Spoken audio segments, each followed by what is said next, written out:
All right, so we're going to look at another kind of transformation, which is known as a rotation. So you'd be familiar with rotations. When things rotate, they sort of move in a sort of circular path. So we'll look at how that sort of plays out here. So the information you need in order to do a rotation of some object is you need to know where the center of rotation is. You need to know the direction of rotation, whether you're moving clockwise or anti-clockwise, and the size of the rotation. So what is the angle by which you're rotating?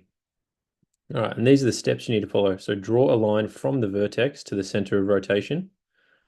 Place the protractor on that line and measure the angle in the correct direction. Draw a line with the same length as the original line, and then repeat that for the remaining vertices. So let's look at this example here. The problem is rotate the triangle ABC 90 degrees anti-clockwise around the origin. Okay, remember anti-clockwise is going in this direction. So let's do the first step. Draw a line from the vertex to the center of rotation. All right. The origin is the center of rotation because it says rotate it around the origin. So we're going to draw a line from A to that point there. Then what we're going to do is we're going to place the protractor on the line and draw the vertex to the center. So let's do this. Let's put it on the line. So in the real world, this is how you do it. So you get your protractor lined up on that line, something like that. And then we need to rotate it 90 degrees anti-clockwise around the origin. So that's going to give us a point. If we read 90 degrees from here, that gets us to about here somewhere. So we're about there. So we're about there.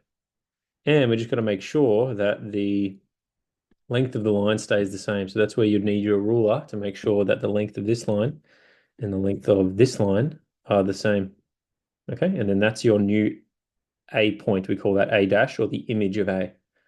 Okay. And then you just repeat. So you do the same process for the other ones. So let's do B. So draw the line from B to the center of rotation. So that's there.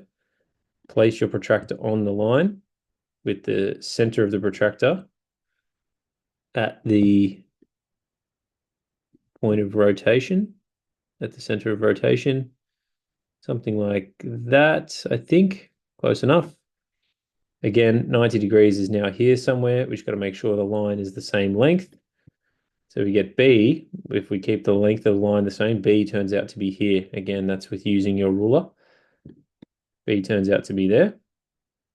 Okay, and then I think you get the idea. We do the same with C.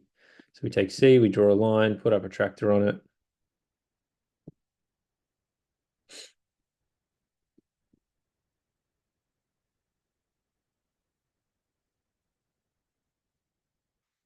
You get the idea. I'm doing a very bad job of this. Needs to be more angled.